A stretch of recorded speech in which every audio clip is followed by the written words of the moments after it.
Aku,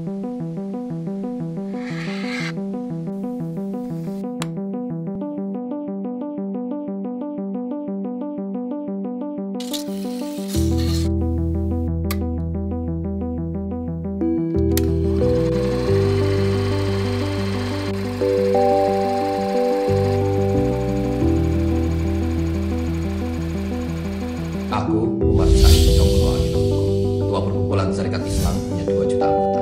Perkumpulan terbesar.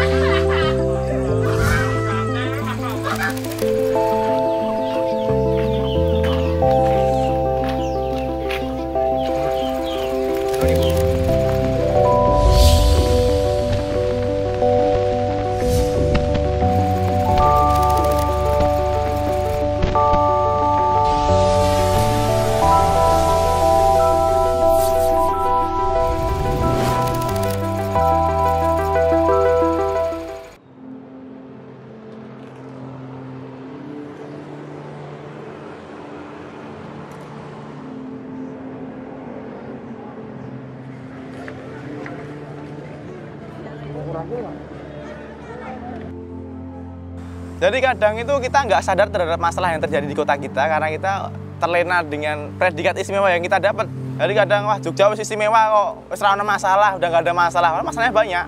Ya ini salah satunya masalah sampah ini, yang mungkin kita nggak sadar.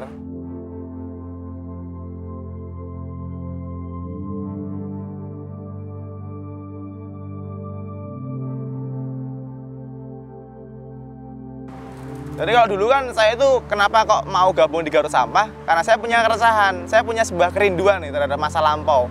Dimana setiap hari Minggu, waktu saya masih SD itu dibangun sama orang tua saya, le tangi, kayak pacule jupuk, sapune jupuk, ayo kerja bakti, tunggu Pak RT.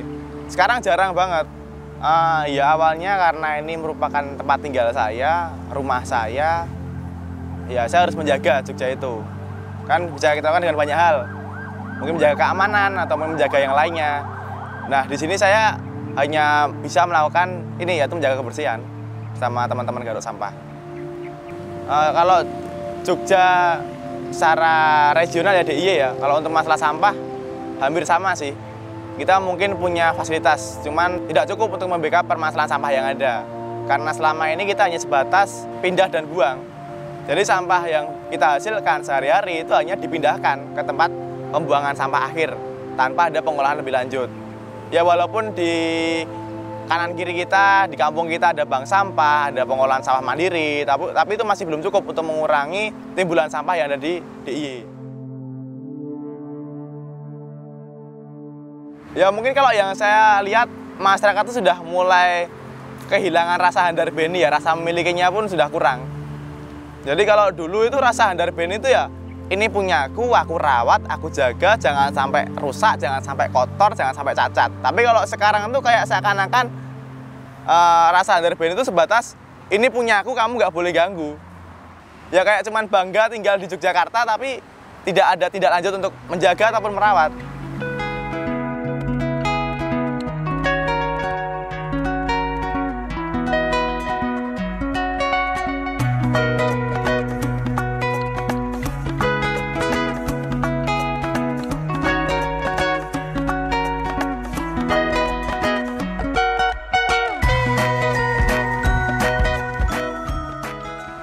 Jadi bisa dikatakan Garut Sampah ini adalah sebuah kegiatan yang bertujuan untuk merawat dan mengimplementasikan budaya kearifan lokal kerja bakti gotong royong. Yang mungkin di kalangan anak-anak muda seusia saya mungkin sudah lupa. Yang kita udah terbiasa, oh istilahnya gampang ke, ya kan. Selama kita bisa bayar, kenapa sih harus kerjain sendiri? Padahal setiap hal itu bisa dikerjakan lebih mudah ketika bersama-sama. Nah kemudian di Garut Sampah ini kita ambil representasi yang paling mudah, yaitu membersihkan sampah. Sampah di jalan-jalan, sampah di kebun kosong, di sungai, maupun sampah-sampah yang lainnya seperti sampah iklan, sampah visual gitu. Kalau kita mungkin lebih kepada observasi sih. Jadi memang dulu Garut Sampah itu awalnya hanya menyasar kawasan wisata karena kita ingin menyadarkan wisatawan. Karena kalau tahu kan Malioboro, 0KM, alun-alun itu kan jarang ada tempat sampah. Kalaupun ada pun juga jarang dimanfaatkan.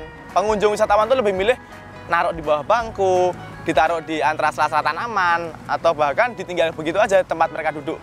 Nah, dulu kita fokus di situ, kemudian juga menekan pemerintah untuk menyediakan fasilitas, yaitu tempat sampah.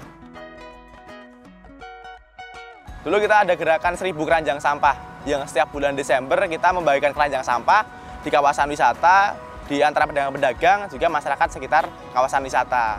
Terus ya itu dapat respon dari pemerintah dengan menyediakan tempat sampah permanen yang bisa diambil oleh petugas kebersihan. Setelah mungkin dirasa selesai di kawasan wisata, kita keluar menyasar persimpangan jalan, kampung-kampung, lahan-lahan kosong. Karena ternyata tidak hanya wisatawan yang kurang sadar, masyarakat itu sendiri juga kurang sadar akan pentingnya menjaga kebersihan lingkungan. Bahkan membuang sampah pun masih suka sembarangan. Lalu kita juga mulai menyasar sampah-sampah iklan, yang ternyata sampah iklan ini merupakan sampah terbesar kedua setelah sampah rumah tangga, yang memang ada di mana-mana tapi cenderung diabaikan oleh masyarakat. Jadi sampah iklan itu sebuah media promosi, media pariwara yang pemasangannya sembarangan atau serampangan. Yang itu mungkin melanggar peraturan yang ada. Kalau Jogja mungkin ada peraturan wali kota nomor 23 tahun 2016. Itu tentang petunjuk pelaksanaan peraturan daerah nomor 2 tahun 2015 tentang penyelenggaraan reklame. Ya memang di situ diatur bagaimana tata cara beriklan. Cuman masih banyak penyelenggara iklan itu yang sembarangan.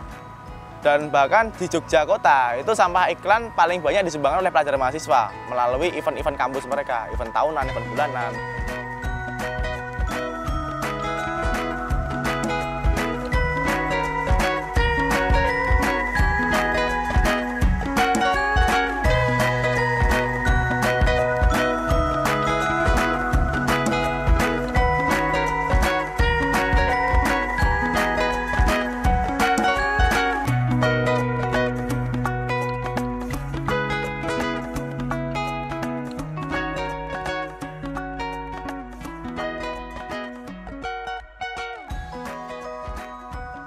Biasanya peneguran secara langsung. Jadi kita pembersihan, biasanya ada kontak yang tertera.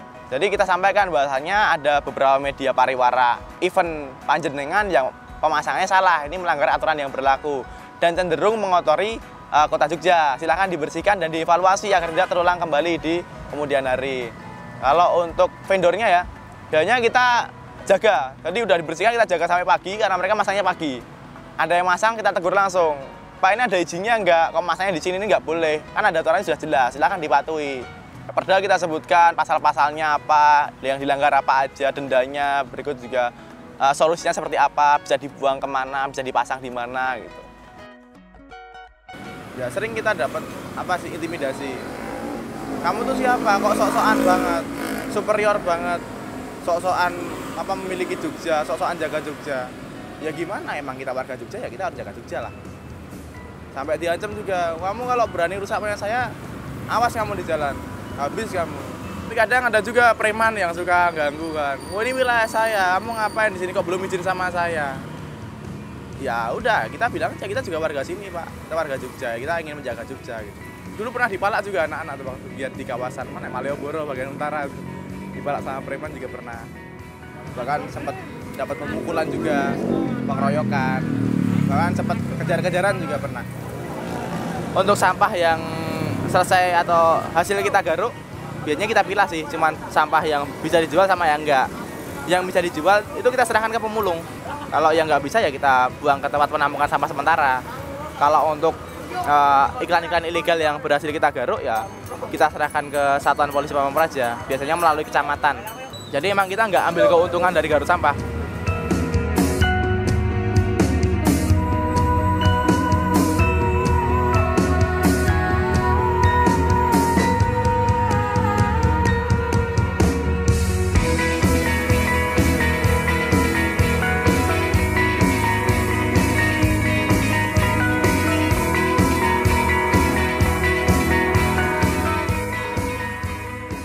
Kalau di kota Jogja, dalam kota itu sudah cukup berkurang sih. Jadi dulu mungkin kita masih banyak menemukan sampah-sampah di kebun kosong, kemudian di pinggir jalan. Tapi kalau sekarang saya rasa sudah cukup berkurang.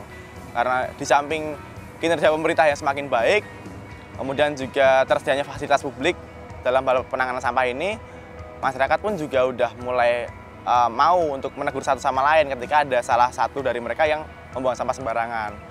Ya karena mungkin mereka sering melihat kita aktivitas di kota, sering lewat di halaman rumah mereka, ya mereka ya merasakan itu. Jadi mungkin udah mulai tidak ada sampah atau mungkin berkurang. Mulai susah nyari lokasi giat karena emang sudah bersih, beberapa daerah sudah bersih, kemudian juga lebih cepat selesai aja sih kegiatannya. Kalau yang lain mungkin ada pendanaan, kita nggak ada ya, dari teman-teman aja. Karena emang teman-teman juga paham bahwasanya berkegiatan, berkelompok itu harus bener-bener ikhlas ya, rela berkorban. Jadi jangan sampai kita itu mencari penghidupan dari sebuah kegiatan, kalau bisa kita menghidupi kegiatan itu.